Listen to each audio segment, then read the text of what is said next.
Marilyn Monroe is my seventh cousin once removed. Marilyn Monroe was born Norma Jean Mortensen on June 1st, 1926, and was an American actress and model. Known for playing comic blonde bombshell characters, she became one of the most popular sex symbols of the 1950s and early 1960s, as well as an emblem of the era's sexual revolution. She was a top-billed actress for a decade, and her films grossed $200 million, equivalent to $2 billion in 2024, by her death in 1962. Born in Los Angeles, Monroe spent most of her childhood in foster homes and in orphanage before marrying James Dougherty at the age of 16. She was working in a factory during World War II when she met a photographer from the First Motion Picture Unit and began a successful pinup model career, which led to short-lived film contracts with 20th Century Fox and Columbia Pictures. After roles as a freelancer, she began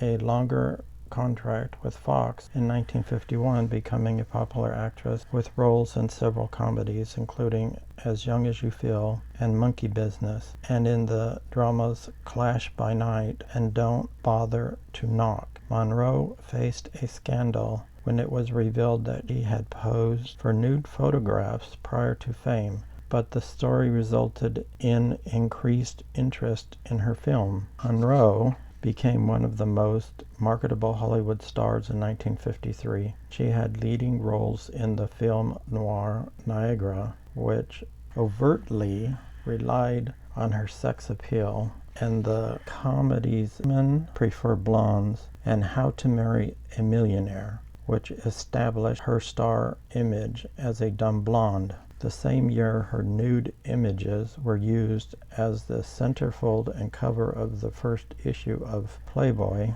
Monroe played a significant role in the creation and management of her public image, but felt disappointed when typecast and underpaid by the studio. She was briefly suspended in early 1954 for refusing a film project, but returned to star in The 7-Year Itch, 1955, one of the biggest box office successes of her career. When the studio was still reluctant to change Monroe's contract, she founded her own film production company in 1954 with her friend Milton Green. She dedicated 1955 to building the company and began studying method acting under Lee Strasberg at the Actors Studio.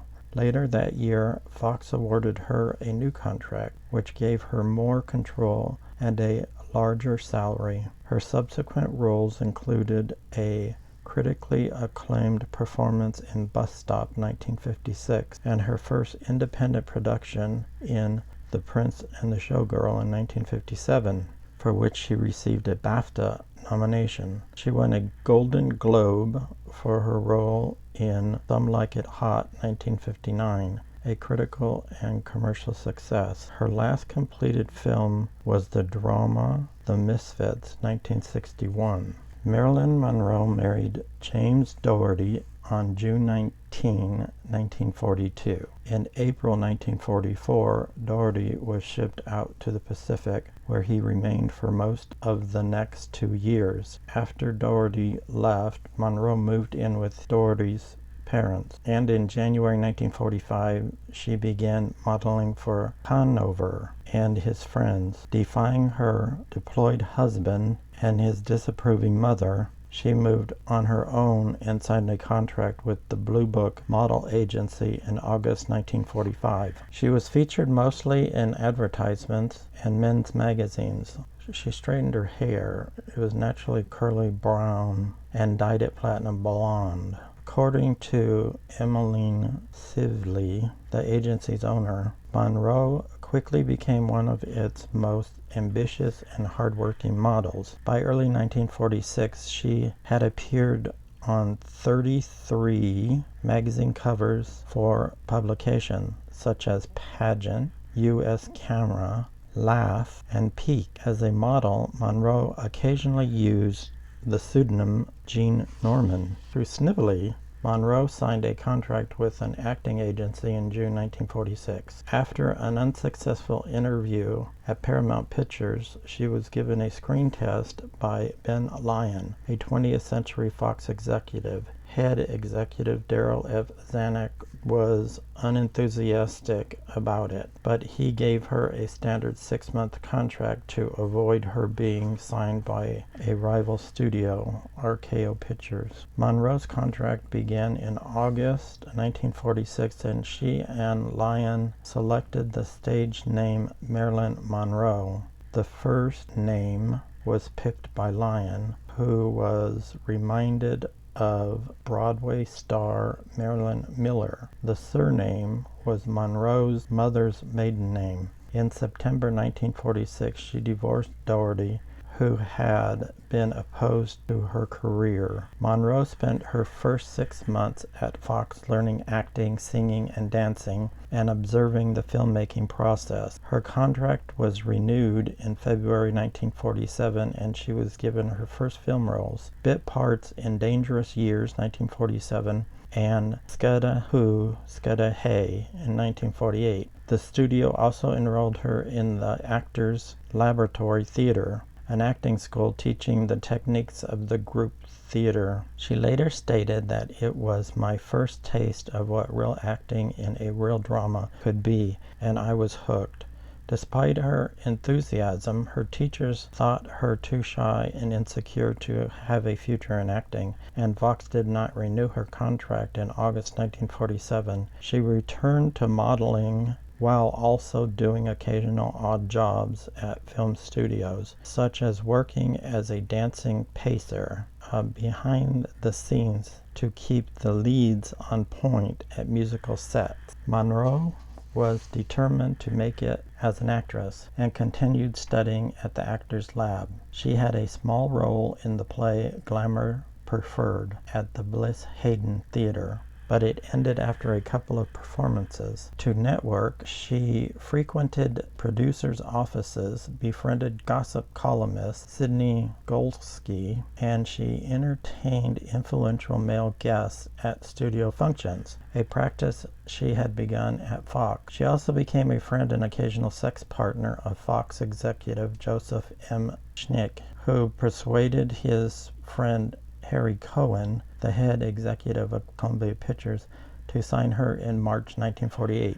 At Columbia, Monroe's look was modeled after Rita Hayworth, and her hair was bleached platinum blonde. She began working with the studio's head drama coach, Natasha Listis, who would remain her mentor until 1955. Her only film at the studio was the low-budget musical Ladies of the Chorus in 1948, in which she had her first starring role as a chorus girl courted by a wealthy man. She also screen tested for the lead role in Born Yesterday, 1950, but her contract was not renewed in September 1948. Ladies of the Chorus was released the following month and was not a success. She shot a commercial for Pabst Beer and posed for artistic nude photographs by Tom Helly for John Bumgarth calendars, using the name Mona Monroe. Monroe had previously posed topless or clad in a bikini for other artists, including Earl Moran, and felt comfortable with nudity. Shortly after leaving Columbia, she also met and became the protege and mistress of Johnny Hyde, the vice president of the William Morris Agency. Through Hyde, Monroe landed small roles in several films, including 2 critically acclaimed works. The first was Joseph Mankiewicz's drama All About Eve, 1950, which received 14 Academy Award nominations. The film's star, Bette Davis, later praised Monroe's performance, saying, "Definitely, no question, I knew she was going to make it. She was a very ambitious girl and knew what she wanted and was very serious about it. I thought she had talent." The second film was John Huston's noir, The Asphalt Jungle, 1950. Despite her screen time being only a few minutes, Monroe gained a mention in photoplay and according to biographer Donald Spato, moved effectively from movie model to serious actress. In December 1950, Hyde negotiated a 7-year contract for Monroe with 20th Century Fox. According to its terms, Fox could opt not to renew the contract after a year. Hyde died of a heart attack only days later, which left Monroe devastated. In 1951, Monroe had supporting roles in 3 moderately successful Fox comedies: As Young as You Feel, Love Nest, and Let's Make It Legal. According to Spato, all 3 films featured her, essentially a sexy ornament, but she received some praise from critics.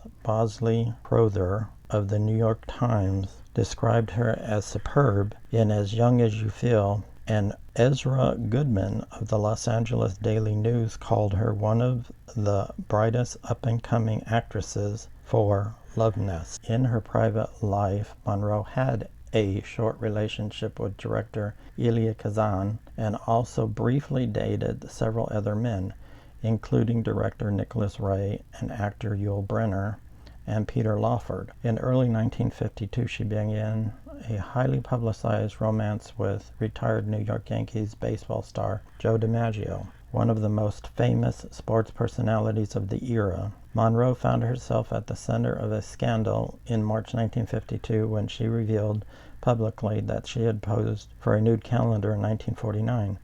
The studio had learned about the photos and that she was publicly rumored to be the model weeks prior, and together with Monroe decided that to prevent damaging her career, it was best to admit to them while dressing that she had been broke at the time. The strategy gained her public sympathy and increased interest in her films, for which she was now receiving top billing. In the wake of the scandal, Monroe was featured on the cover of Life magazine as the talk of Hollywood, and gossip columnist Hedda Harper declared her the Cheesecake Queen turned box office smash. 3 of Monroe's films, Flash by Night, Don't Bother to Knock, and We're Not Married, were released soon after to capitalize on the public interest. When Niagara was released in January 1953, Women's Club protested it as immoral, but it proved popular with audiences, while Variety deemed it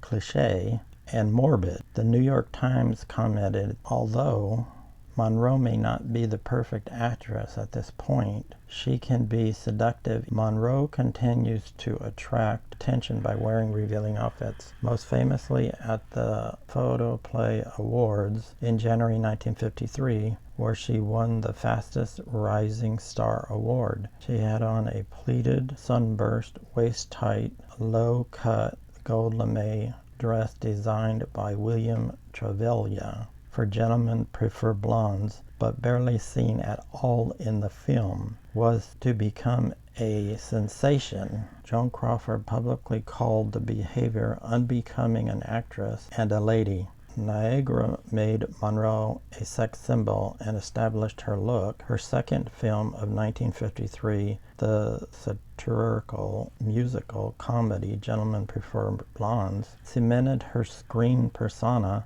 as a dumb blonde. Based on Anita Loos' novel and its Broadway version, the film focused on 2 gold-digging showgirls played by Monroe and Jane Russell. Monroe's role was originally intended for Betty Grable, who had been 20th Century Fox's most popular blonde bombshell. In the 1940s, Monroe was fast, eclipsing her as a star who could appeal to both male and female audiences. As part of the film's publicity campaign, she and Russell pressed their hand and footprint in wet concrete outside Grauman's Chinese Theater in June. Gentlemen Prefer Blondes was released shortly after and became one of the biggest box office successes of the year. On January 14, 1954, Marilyn marries Joe DiMaggio in an action to counter negative publicity.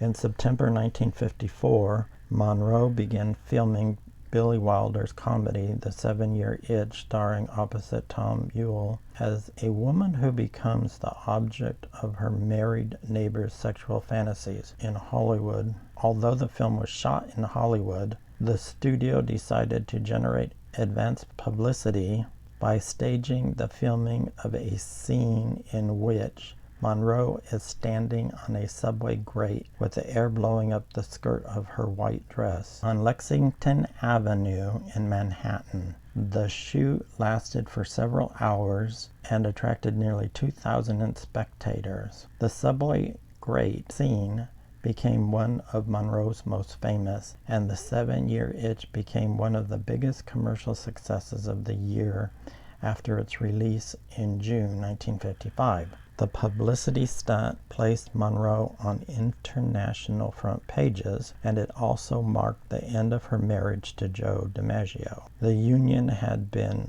troubled from the start by his jealousy and controlling attitude. He was also physically abusive. After returning from New York to Hollywood in October '54, Monroe filed for divorce after only 9 months of marriage. After founding Marilyn Monroe Productions, Monroe moved to Manhattan and spent 1955 studying acting. She took classes with Constance Collier and attended workshops on method acting at the Actors Studio run by Lee Strasberg. She grew close to Strasberg and his wife Paula, receiving private lessons at their home due to her shyness, and soon became a family member. She replaced her old acting coach Natasha Letis with Paula, and the Strasbergs remained an important influence for the rest of her career.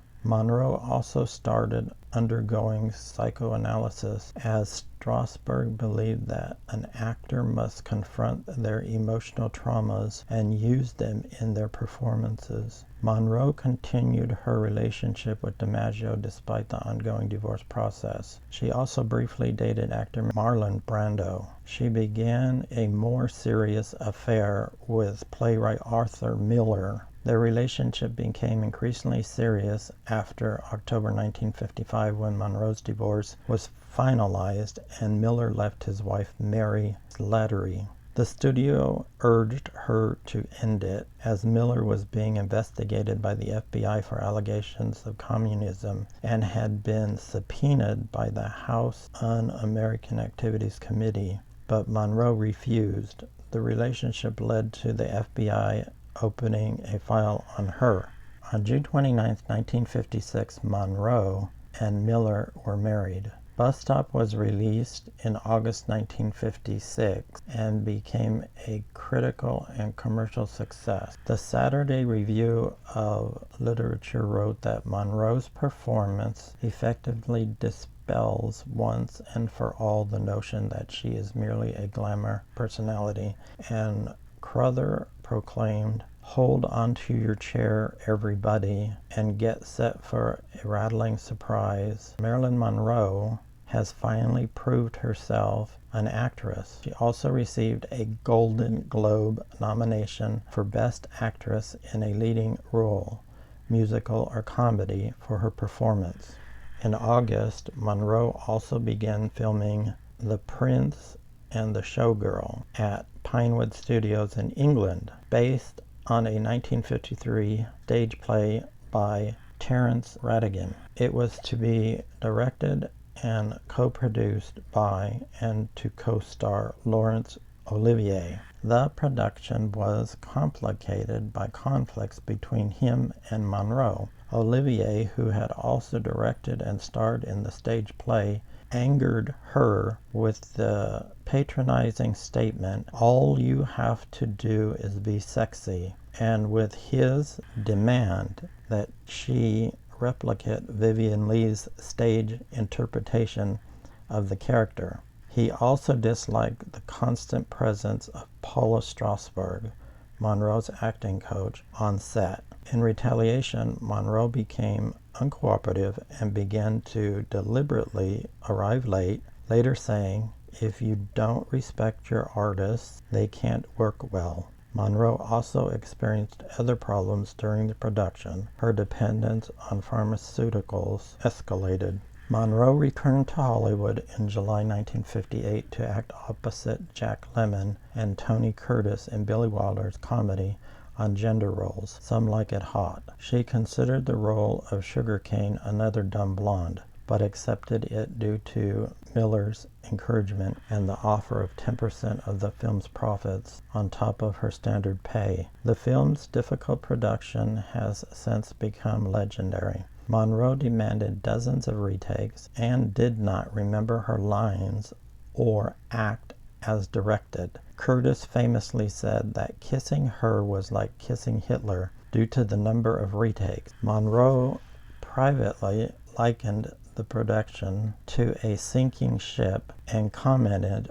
on her co-stars and director saying, "But why should I worry? I have no phallic symbol to lose." Many of the problems stemmed from her and Wilder, who also had a reputation for being difficult, disagreeing on how she should play the role. She angered him by asking to alter many of her scenes, which in turn made her stage fright worse, and it is suggested that she deliberately ruined several scenes to act them her way. In the end, Wilder was happy with Monroe's performance, saying, "Anyone can remember lines, but it takes a real artist to come on the set and not know her lines and yet give the performance she did." Some Like It Hot was a success when it was released in March 1959. Monroe's performance earned her a Golden Globe for Best Actress in a Leading Role,